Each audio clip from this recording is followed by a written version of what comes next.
Tapi kenapa sih kita BK belajar tentang kelautan atau tentang kemaritiman? Jadi seperti yang kita ketahui bahwasanya di Universitas Negeri Gorontalo itu sendiri visi misinya adalah mengembangkan kemaritiman. Makanya setiap jurusan yang ada di setiap jurusan yang ada di Universitas Negeri Gorontalo itu mengadakan mata kuliah tentang kemaritiman. Selanjutnya, kemaritiman memiliki beragam manfaat. Di antaranya termasuk transportasi. Transportasi ini merupakan jalur transportasi utama bagi perdagangan internasional yang menghubungkan berbagai negara dan memfasilitasi perdagangan barang dan bahan mentah. Selanjutnya ada sumber daya alam. Laut menyediakan sumber daya alam seperti ikan, minyak, gas alam, dan mineral lainnya yang menjadi sumber ekonomi penting bagi banyak negara. Selanjutnya ada pariwisata. Kawasan pesisir dan laut yang indah menarik banyak wisatawan yang berkontribusi pada perekonomian lokal dan tradisional. Kemudian ada lingkungan.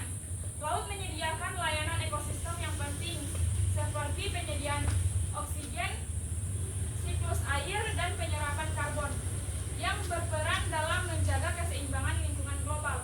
Selanjutnya ada penelitian ilmiah. Kemaritiman menjadi sumber inspirasi dan pengetahuan yang penting bagi penelitian ilmiah dalam berbagai bidang, termasuk bidang biologi, ilmu kelautan, dan perubahan iklim. Selanjutnya ada keamanan. Dalam keamanan, pengelolaan dan perlindungan terhadap perairan membantu menjaga keamanan negara, termasuk pengawasan terhadap ancaman seperti penyelundupan senjata dan kejahatan transnasional lainnya.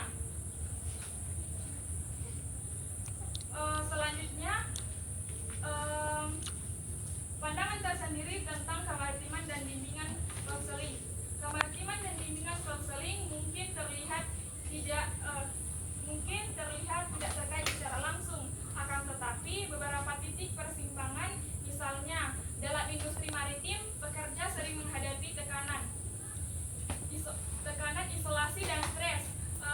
Program bimbingan dan konseling dapat membantu mereka dalam mengatasi tantangan ini dan memperbaiki kesejahteraan mental mereka. Selain itu, bimbingan dan konseling juga dapat membantu mereka dalam mengelola konflik antar personal yang terjadi di dalam lingkungan kerja maritim atau di lingkungan kerja kapal tersebut.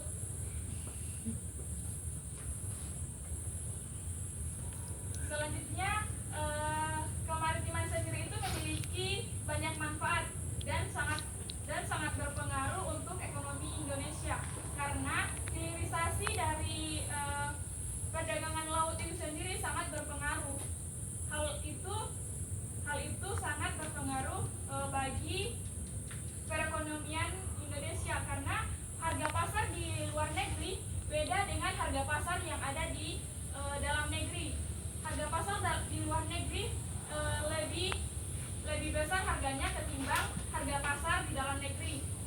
Baik, mungkin hanya itu yang saya ketahui tentang kemaritiman. Lebih dan kurangnya saya mohon maaf. Billahi taufiq wal